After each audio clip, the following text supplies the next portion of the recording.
পরদিন সুখের কলেজ যাওয়ার ইচ্ছেটাই পিকে হয়ে গেল। যদি আবারও রূপম স্যারের মুখোমুখি হতে হয়। তারা ফিরে আসার পর ঘণ্টাখানেক সময় নিয়ে বর্ণ ওনার সাথে কী করেছিল সেটা অজানা। সেদিনের অপমানের শোধ তুলতে যদি আবার তার সাথে খারাপ কিছু করে বসে। তার ভাবনা মিথ্য হলো ক্যাম্পাসে পা রেখে। আশেপাশের ছেলেমেয়েরা মুখে কম বেশি একটাই গুঞ্জন, রূপম স্যারকে চিরস্থায়ীভাবে কলেজের শিক্ষক পদ থেকে বহিষ্কার করা হয়েছে। কিন্তু কী কারণ? উনি তো খুব ভালো টিচার ছিলেন। এখন ম্যাথ পড়ব কার কাছে? প্রিন্সিপাল যেমন করা, কোনো ত্রুটি না পেলে অকারণে বহিষ্কার করবে কেন? তাও অন্য কোনো কলেজেও টিচার পদে নিয়োগ দিতে না পারার মতো। কি বলিস? নিশ্চয়ই বড় কোনো ক্রাইম করেছে রূপম স্যার। চারপাশ থেকে এমন ফিসফিস কথায় সুখ ঢোক গিলে। আজ যারা স্যারের জন্য আফসোস করছে, সত্যিটা জানলে সুখের মতো তারাও নিশ্চয়ই দুচোখ বুজে ঘৃণা ছুড়বে এমন জঘন্য মানুষের প্রতি। বোধহয় এখনও সঠিক কারণটা শিক্ষার্থীদের কানে পৌঁছয়নি। শুধু সুখ নয়, পূর্বে এমন আরও বহু শিক্ষার্থীদের বাজে প্রস্তাব দিয়েছেন রূপম স্যার। অনেকেই সেই প্রস্তাবে রাজি হয়েছে এবং নিজের সতীত্ব সম্ভ্রান্ত হারিয়ে ফেলেছে। পরবর্তীতে তাদের ভীতি দেখিয়ে মুখবন্ধ রেখেছে স্যার। ওনার পেছনের ইতিহাস ঘাঁটতে গিয়ে এমনই অভিযোগের ঢল উঠে এসেছে। বর্ণ সেদিন সুখদের বাড়ি পৌঁছে দিয়ে পুনরায় এসেছিল কলেজ। তখনও রূপম স্যার প্রিন্সিপাল অফিসে জিমে। সুখ নিশ্চুপ গিয়ে ক্লাসে বসল। শরীরে মৃদু কম্পন অনুভব হচ্ছিল অজানা সংখ্যায়। বুকটা অযথায় ধুকপুক করছে। স্যার প্রবেশের আগে হাঁসফাঁস করতে করতে অতিষ্ঠে এক সময় ব্যাগ কাঁধে চেপে ক্লাস থেকে বেরিয়ে এলো সে। চরিত্রবান এবং অন্তরে ভালোবাসা থাকলে জেদি রাগী রকচটা গরিব দিনে এনে দিন খায় এমন মানুষের সাথেও দিব্যি এক জনম নিশ্চিন্তে পার করা যায়, কিন্তু চরিত্রহীন কারোর সাথে ঘর করা যায় না। সুখের আনন্দ মিশ্রিত ভদ্র আফসোস হচ্ছে রূপম স্যারের জন্য, সাথে উপহাসও হচ্ছে ভীষণ। তার এই চরিত্র এতদিনে হয়তো স্ত্রীর অগোচরে ছিল, কিন্তু আজকের পর সংসার, স্ত্রীর সন্তান তার নিজের কাছে থাকবে কিনা কে জানে। স্যার চিরস্থায়ী বহিষ্কারের পেছনে যদি বর্ণর হাত থাকে, সুখের বিশ্বাস এতক্ষণে ওনার পরিবারের সামনেও তার পশুসম চরিত্র উন্মুক্ত হয়ে গেছে। কেননা বর্ণটা চোখের সামনে নিজের পক্ষ থেকে দেওয়া অন্য নিষ্ঠুর হাহাকার, আকুতি, পরাজিত মুখশ্রী দেখতে খুব ভালো লাগে। সুখ নিশ্চুপ বেরিয়ে এলো কলেজ থেকে। একটা ট্যাক্সিতে চড়ে বসল। টেক্সট করে তামিজ শিকদারকে জানিয়ে দিল ক্লাসে মন বসছে না, সে বাসায় চলে যাচ্ছে। আজকের তেজস্ক্রিয় সূর্যরাঙা আকাশটা আচমকা ধূসর মেঘে ঢেকে গেছে, যেন মেঘগুলো নিমিষেই গ্রাস করে নিয়েছে সূর্যের নিদারুণ প্রখরতা। সুখ এক ঝলক বাইরে উঁকি দিয়ে পুনরায় আপন সিটে এসে নম্র সেজে বসে রইল। ড্রাইভারের শরীরে গাঢ় জলপাই রঙের মলিন শার্ট। লোকটা দক্ষ হাতে গাড়ি চালানোর ফাঁকে আয়নায় সুখকে পরখ করে সহস্য বলল, আপনি কলেজ ফাঁকি দিয়ে চইলা যাইতেছেন? এটা কিন্তু ভালো অভ্যাস না। সুখ তখন অপ্রস্তুত, হাসল কেবল। কেসি গেটের মধ্যভাগে লোহা খচিত অক্ষরে ঝলঝল করছে দুটি শব্দ, শিকদার নিবাস। সাদা ইউনিফর্ম গায়ে জড়িয়ে ভেতরে গেটের গা ঘেঁষে চেয়ারে বসেছিলেন দারোয়ান কাকা। চকচকে কালো গাড়িটি পার্কিং লট থেকে সরু পথ ধরে আসতে দেখে তিনি সন্তর্পণে গেট মেলে দিলেন।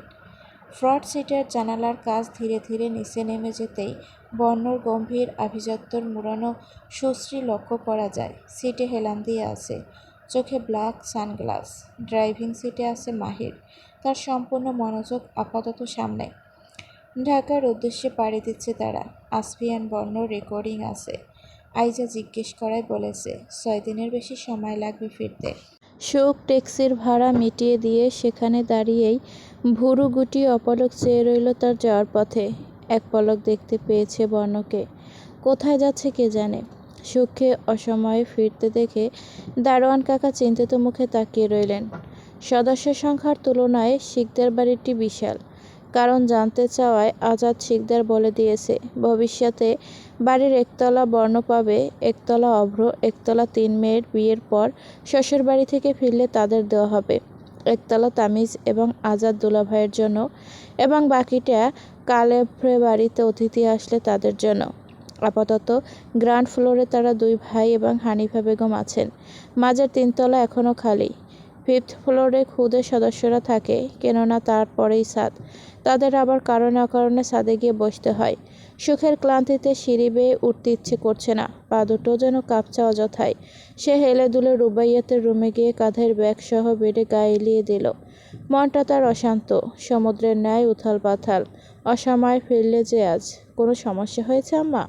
রুবাইয়াত হাতের ঠান্ডা জুস সুখের হাতে দিয়ে উদ্বিগ্ন হলেন। চোখের দৃষ্টিতে কৌতূহল। সুখ 3 চুমুক গ্লাস শেষ করে রেখে দিল। কলেজ থেকে ফিরে প্রতিদিনই ঘটে যাওয়া ঘটনার বর্ণনা মাকে না দিলে মন সারাক্ষণ হাঁসফাঁস করে তার। রূপম স্যারের ব্যাপারটাই প্রথমবার লুকিয়ে গেছে। তুফাকেও নিষেধ করে দিয়েছে বলতে।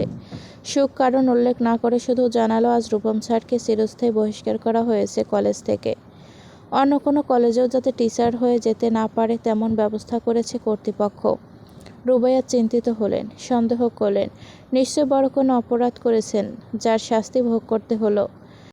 লা মেরিডিয়ান বিশ্বব্যাপী পরিচিত একটি বিলাসবহুল হোটেল চেইন, যা আন্তর্জাতিক মানের সেবা, আধুনিক সুযোগ সুবিধা এবং আভিজাত পরিবেশের জন্য বিখ্যাত। বাংলাদেশে অবস্থিত হোটেল লা মেরিডিয়ানও এর ব্যতিক্রম নয়। এটি রাজধানী ঢাকার প্রাণকেন্দ্রে অবস্থিত, যা ব্যবসায়িক ও বিনোদন ভ্রমণকারীদের জন্য আদর্শ স্থান। মাহির পূর্বেই বুক করে রেখেছিল লা মেরিডিয়ান হোটেলের 2টো রুম। যদিও সে বর্ণর কাছে শুধু শুধু টাকা নষ্ট, দুজনের জন্য একটি রুমই যথেষ্ট। কথাখানা পেরে দেখেছিল, কিন্তু ভদ্রলোক এমন হিংস্রে চোখে তাকিয়েছিলেন, কোনো রকম যান হাতে নিয়ে স্থান ত্যাগ করেছেন। যাক, টাকা গেলে বর্ণর যাবে, তার পকেটে তো 2টা বের করে দিতে হচ্ছে না। নিজের অবস্থানরত রুমে দ্বিতীয় কাউকে সহজে এলাও করে না বর্ণ। হোটেলে পৌঁছে প্রথমেই রুফটপে স্থপিত সুইমিং পুল গোসল করে নিল বর্ণ। এরপর রেস্তোরাঁ থেকে খাবার খেয়ে রুমে ঢুকেছে, আর বেরোনোর নাম নেই। মাহির গ্রাউন্ড ফ্লোরে এসে একা একা ক্ষণকাল এদিক ওদিক চক্কর কেটে নেয়। ইতিপূর্বে এই হোটেলে বার কয়েক আসা হয়েছে। বলতে গেলে ঢাকায় এসে সবসময় এই হোটেলেই উঠে তারা। 2বার রিং হতে হতে কেটে গেল কল। মাহির বাথরুম থেকে তোয়ালে মুখ মুছে সেটা আবার গলায় পেঁচিয়ে ফোন হাতে তুলল। নাম্বারটা দেখেই বুড়ো বেঁকে যায় তার। অজান্তেই ঠোঁটের কোণে বাঁকা হাসি ফোটে। ফোন পুনরায় বেডে ছুঁড়ে ফেলে উদাম গায়ে টি-শার্ট পরে নেয়। আবারও ফোন বেজে উঠতেই রিসিভ করে কানে তুলে হেডবোর্ডে হেলান দিয়ে আতশোয়া হয়ে বসে। যথেষ্ট গম্ভীর গলায় বলে, বলো। ওপাশ হতে আওয়াজ এলো না, কেবল ঘন ঘন নিঃশ্বাসের শব্দ। মাহির কল্পনা করে এই মুহূর্তে বিপরীত পাশে অবস্থিত রমণী এখন লাজরাঙা মুখে ঠোঁট কামড়ে আছে, অথবা দাঁতে নখ ঘুরছে।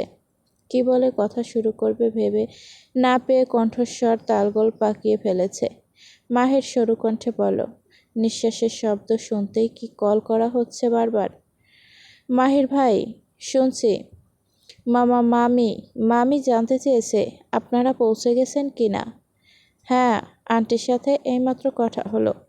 ধরা পড়ে যাওয়ার মতো জিভে দাঁত কেটে তুফা। লজ্জায় অস্বস্তিতে দুগাল রক্তিম হয়ে ওঠে মুহূর্তেই। হতভম্ব চোখে তড়িৎ কান হাতে ফোন নামিয়ে সংযোগ বিচ্ছিন্ন করে দেয়। বুক ধুকপুক করছে। ফোনটা মুখের সাথে ঘেঁষে থম মেরে রয় তুফা। সি, কি লজ্জা! মানুষটির সাথে এই প্রথম মিথ্যা বলো, সেটাও ধরা পড়ে গেল। মাহির ভাই এখন কি ভাববে তাকে নিয়ে? রেকর্ডিং ছিল পরের দিন। সম্পূর্ণ পরিপাটি হয়ে স্টুডিওতে পৌঁছে দুর্ভাগ্যবশত মিশমিকেও সেখানে দেখা গেল। বর্ণর মাঝে হেলদোল দেখা না গেলেও মিশমি আর চোখে সময় সময় তাকিয়েছে দূর থেকে। একসময় ধীর লয়ে এগিয়ে এলো নিকটে। বর্ণর নজর তখন পুরোপুরি ডুবে আছে ফোনে। আশেপাশের পরিস্থিতি নিয়ে তার ধ্যান জ্ঞান নেই আপাতত।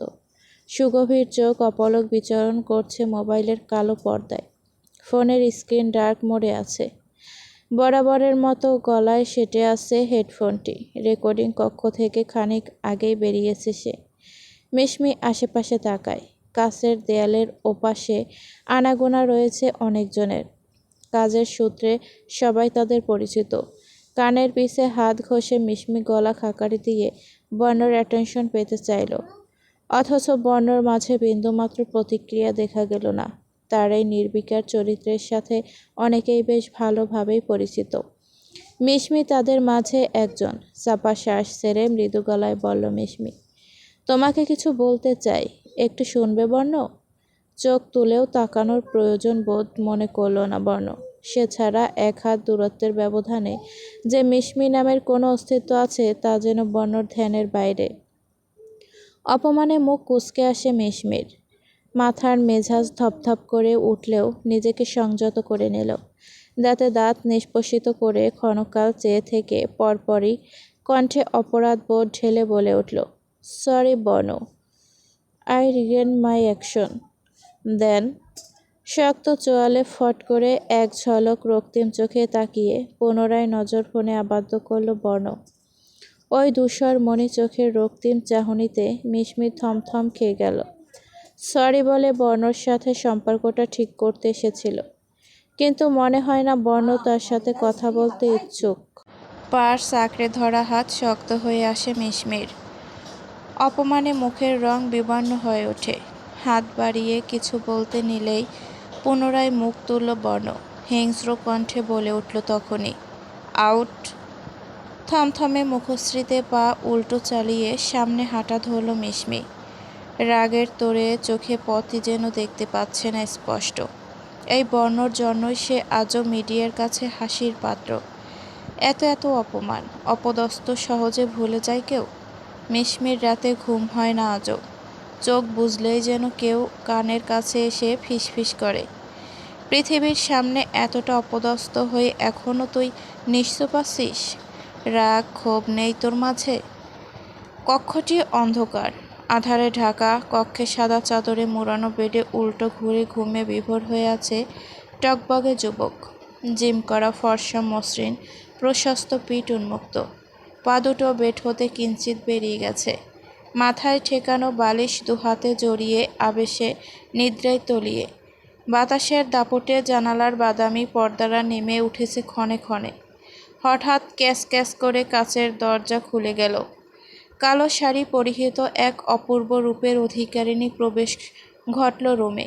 চারপাশে আধারের সাথে কালো শাড়িটি মিলিয়ে গেলেও রমণীর ফর্সা মুখশ্রী রাতের আকাশের এক টুকরো চাঁদের মতোই দৃশ্যমান।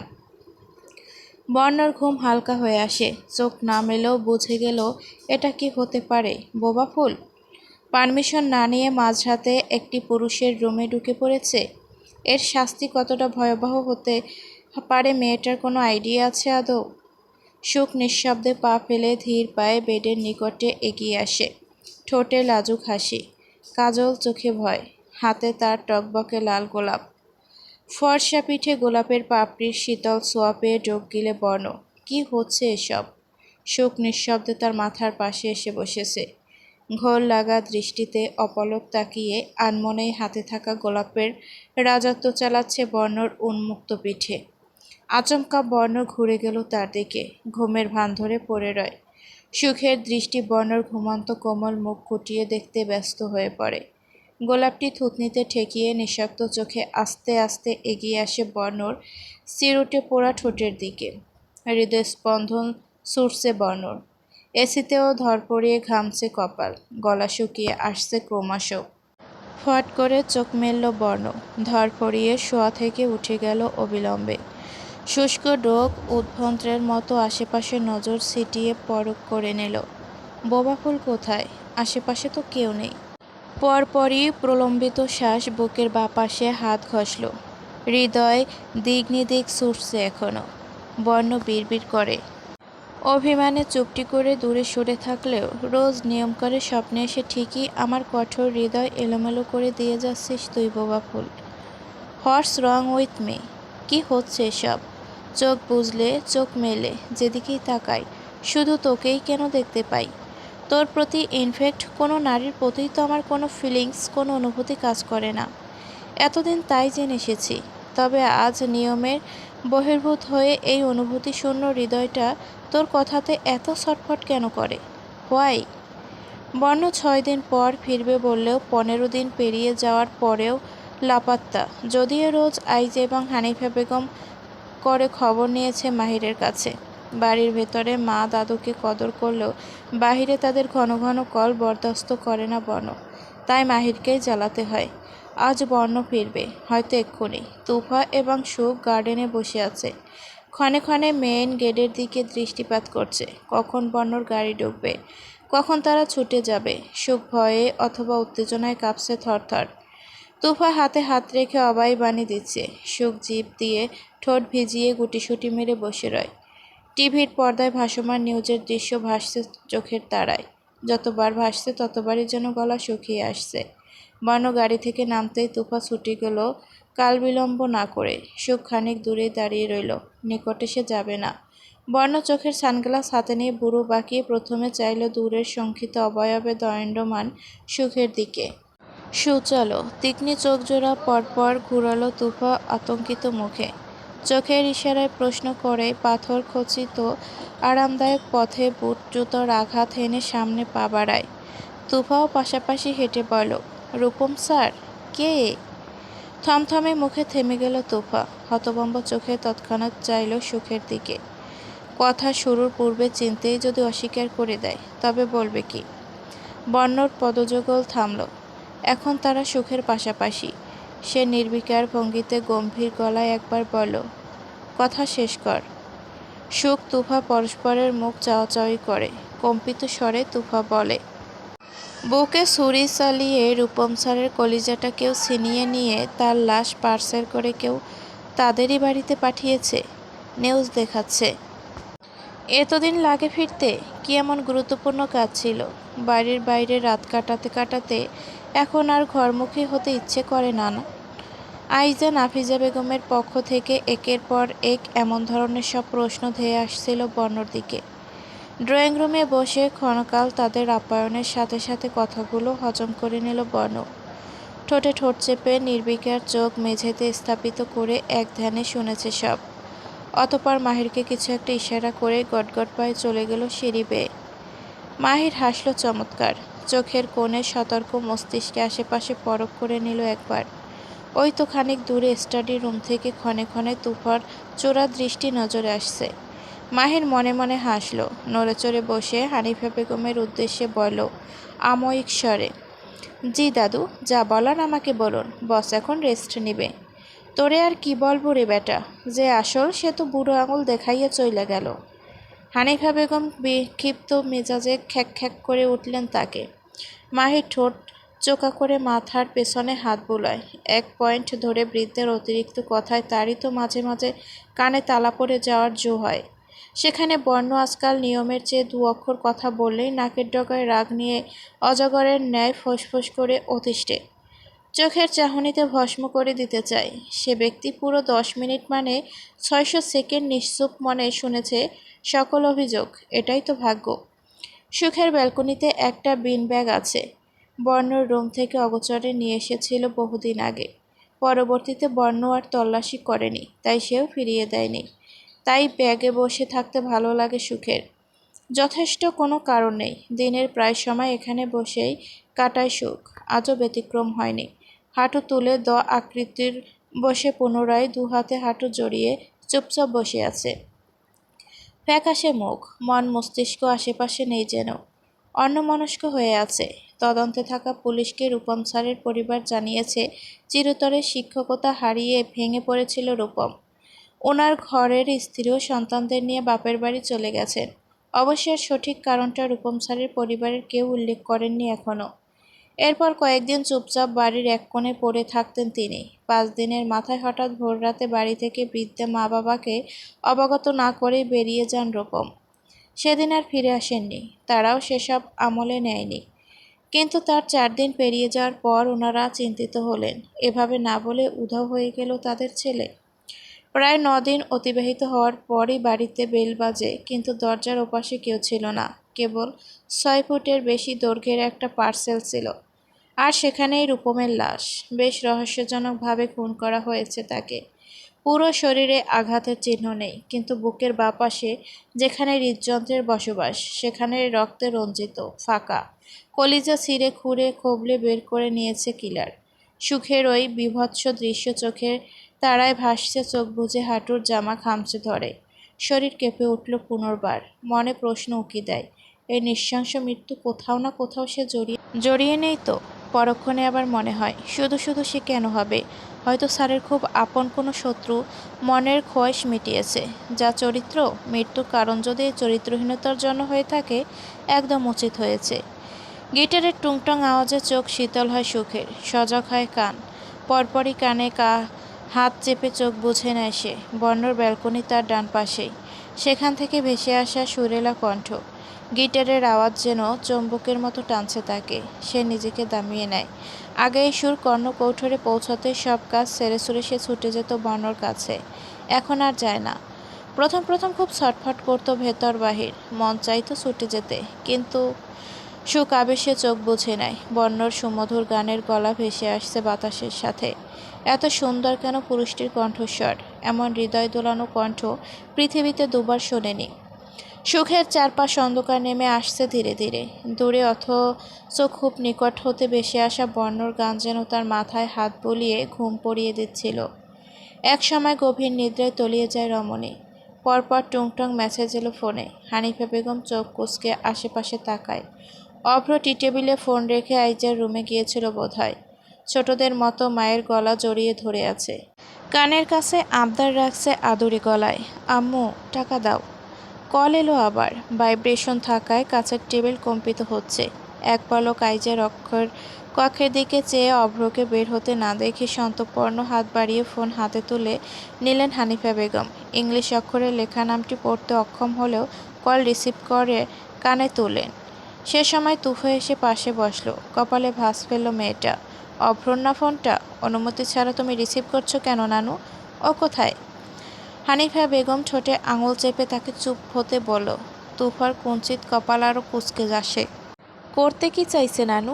অনলাইনে দেখাচ্ছে, অথচ আমার মেসেজে রিপ্লাই করার সময় তোমার কাছে নেই অব্র। ইগনোর করছো আমায়? তপ্ত স্বরে চিরচিরিয়ে মেলি কণ্ঠ শুনে হানিফা বেগমের নজর শুরু হয়। এই বেয়াদব মেয়েটা কে? তার নাতির সাথে এভাবে কথা বলছে? কণ্ঠ গম্ভীর হয় তার। এই মাইয়া, কে তুমি? ওপাশ থেকে অল্পবয়সী উমার মস্তিষ্ক তড়ক করে উঠে তৎক্ষণাৎ। ওই সময় কেবল মনে উদয় হলো একটি কথা, অব্রর ফোন কোন মেয়ের হাতে। তাই কি মেসেজে রিপ্লাই করছে না? সে এখন অন্য কোনো মেয়ের সাথে টাইম স্পেন্ড করছে? তাকে চিট করেছে? তুমি কে মেয়ে? অব্র কোথায়? হানিফা বেগমের জল শক্ত হয়ে আসে। রাগাত চোখে তাকালো তুফার দিকে। মেয়েটা ভরকায় অল্প স্বল্প। হঠাৎ এভাবে তাকানোর মানে? নিশ্চয় ওপাশ থেকে আপত্তিকর কিছু বলেছে। তুফা হানিফা বেগমের গা ঘেঁষে বসে কান পাতল। বৃদ্ধ জবাব দিলেন কাটকাট গলায়, অভ্র নেই, তার সাথে তোমার কি কাজ? আমি ওর গার্লফ্রেন্ড হই। চোখ থমকে গেল বৃদ্ধার। গার্লফ্রেন্ড মানে তিনি বোঝেন, টিভিতে অনেকবার শুনেছে। তড়িৎ বলেন, তাহলে আমি কে? আমাকেও তো গার্লফ্রেন্ড বলে ডাকেও। পাখির কিচিরমিচির ডাকে ঘুম ছুটে সুখের। আস্তে ধীরে চোখ মেলে আশেপাশে তাকালো। প্রকৃতিতে কোমলতা হানা দিয়েছে। রক্তিম সূর্য হেলে পড়েছে পশ্চিমে। পাখিরা আপন নীড়ের অভিমুখী হচ্ছে একে একে, যেন শহরকে জানান দিচ্ছে সময় এখন গোধূলি লগ্নের। ব্যালকনিতে ঘুমিয়েছে ভাবতেই নিজের কাণ্ডে অবাক হলো সুখ। এই প্রথম এমনটা হয়েছে। এই অবস্থাতেই নিচে এলো সে। মুখ ধুতে ইচ্ছে করছিল না। গায়ে জড়ানো ঢিলেঢালা ব্ল্যাক লেডিস শার্ট এবং স্কার্ট। গলায় ওড়না, এলোমেলো তার চুল। স্নিগ্ধ মুখখানা ফুলা ফুলা। চোখ কষলে প্রথম রুবাইয়াতের দরজার দিকে চাইল। দরজা বন্ধ। আব্বু ফিরেনি বোধহয়। আম্মুকে দেখা যাচ্ছে না। আশেপাশে নজর দিল না। সোজা ডাইনিং স্ট্যান্ডে এসে জগ থেকে গ্লাসে পানি ঢালতে শুরু করে। ফুল, কফি নিয়ে আয়। সুখের হাত থেমে গেল এক মুহূর্তের জন্য। তড়িৎ কণ্ঠের উৎস খুঁজে ড্রয়িং রুমে চাইল। বর্ণ বসে আছে ওখানে। সে পরপর চতুর্দিকে নজর বোলায়। বর্ণ কথাটি এত উচ্চস্বরে বলেছে যে এধার ওধার উপস্থিত সকলে তাদের উভয়ের দিকে নজর নিবদ্ধ করল। সুখ দাঁতে দাঁত নিষ্পষিত করে। সবাইকে সাক্ষী রেখে এত জোরে বলার উদ্দেশ্য সুখ ঢের বুঝেছে। কফি নিয়ে যেতে সুখ যেন নাকচ না করতে পারে, কিন্তু সে তো এসব কাজ ছেড়ে দিয়েছে সেদিনই। আইজার হানিফা বেগমের কানেও পৌঁছালো বর্ণর কথা। অগাতা সুখ কিচেনে গেল, তবে কফি পাঠালো সাইমা বুয়ার হাতে। স্বেচ্ছায় যাবে না সে বর্ণর কাছে।